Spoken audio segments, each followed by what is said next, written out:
And a good afternoon. I'm Lon Gonzalez, and this is South Texas Midday.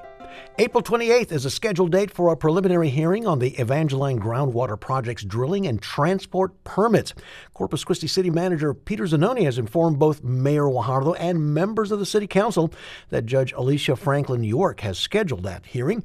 York is the judge presiding over that permit case. Corpus Christi Water COO Nick Winkleman had presented 6 different scenarios of the city's water future in the council's March 17th meeting. Of those scenarios, 5 would lead to a level 1 water emergency. The Corpus Christi City Council this month voted to put $187 million into the project. However, the project still needs important drilling and transport permits from the San Patricio Groundwater Conservation District. Also in play are protests from the City of Sinton and St. Paul Water Supply Corporation concerning the permitting process. The April 28th hearing will look into which parties will have the legal right to take part in the permit issue. The cities of Corpus Christi and Three Rivers, they're hoping to find some answers over the use of water from Choke Canyon Reservoir by Corpus Christi. There had been a false indication that Three Rivers' water supply would run dry with usage of water from Corpus Christi. The situation, to say the least, has created some level of tension between the two communities. Corpus Christi City Manager, Peter Zanoni, indicated that Three Rivers officials might have misread the data and added that a meeting between their officials could happen over the next few weeks to sort out the matter.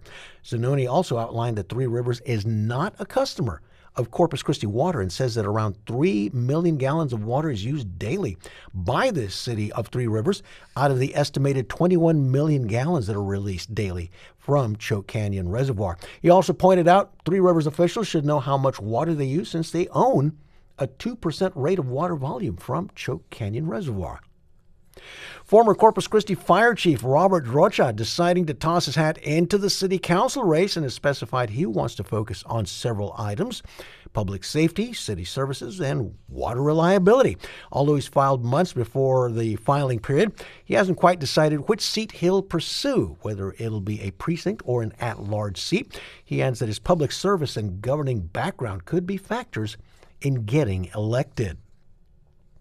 The Conservative Political Action Conference, or CPAC, kicked off Wednesday outside Dallas-Fort Worth. The annual conference, which runs through Saturday, is billed as the largest and most influential gathering of conservatives in the world. It also serves as a sort of compass for the direction of the Republican Party.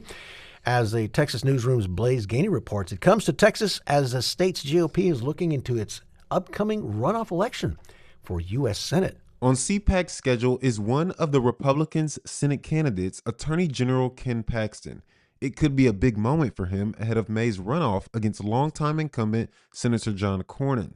This year, Dallas County GOP Chair Alan West says CPAC serves as a call to action for the state's conservatives. I think it's just a good thing to, help people here in Texas remember, and across the country, that you have to get out and vote. We saw what happened in the first midterm of President Trump's first term of presidency, and what the last 2 years of his presidency was like. And I don't think we want to see that type of history repeat itself. Other speakers at the conference in North Texas include Education Secretary Linda McMahon and former Trump political strategist Steve Bannon. I'm Blaze Gainey in Grapevine. Earlier this week, Corpus Christi City Council voted 5-3 to advance procedure that could remove Mayor Paulette Guajardo. Guajardo called the move a threat to democracy in a social media post, adding that only voters and not members of the city council should be able to decide her future as mayor. The drive to remove Guajardo was started last August by Rachel Caballero, a local activist who gathered over 2,000 signatures for her petition. In her social media post, Guajardo goes on to defend desalination and debates about the city's water supply were probably the reasons for the removal petition. The petition by Caballero marks the first time in the city's history that formal proceedings have been initiated against a sitting mayor. Corpus Christi police have responding, to a welfare check last week at the 7400 block of Sky King Drive led to the discovery of an elderly woman dead in her home. Authorities are now saying the woman, identified as 75-year-old Linda Reynolds, may have been dead in her home for over a week before she was found. Her 40-year-old son, Christopher Reynolds, was arrested and charged with her death. One witness interviewed by police said that Reynolds told her he had beaten his mother to death. Reynolds is currently in Nueces County Jail on a $1 million bond. People seeking a host of professional licenses in Texas, from electricians to dog breeders, will soon have to prove they're in the country legally after the state's Commission of Licensing and Regulation adopted a new rule that could affect thousands of workers. Commissioners unanimously approved the change after hearing from a parade of speakers who largely asked them to do the opposite because of worries that it will hamper the state's economy and burden immigrants trying to make an honest living. The speakers also argued the move will push people to work without a license and also erode state oversight of crucial industries.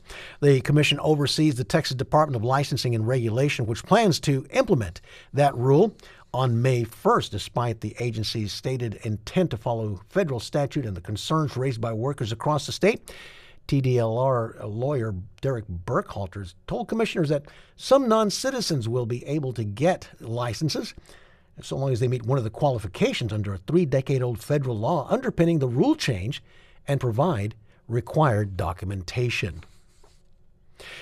And former Gregory Portland baseball player Walker Yannick is now part of the Corpus Christi Hooks preliminary 28-man roster. A news release from the Houston Astros Player Development Department outlined the info. Yannick could become the first Coastal Bend native to play for the Hooks since 2005. He also recently received the 2025 Mike Adams South Texas Pro Player of the Year. Meanwhile, the Corpus Christi Hooks, they'll open their new season April 2nd at Whataburger Field. And that's South Texas Midday on this Thursday. I'm Lon Gonzalez.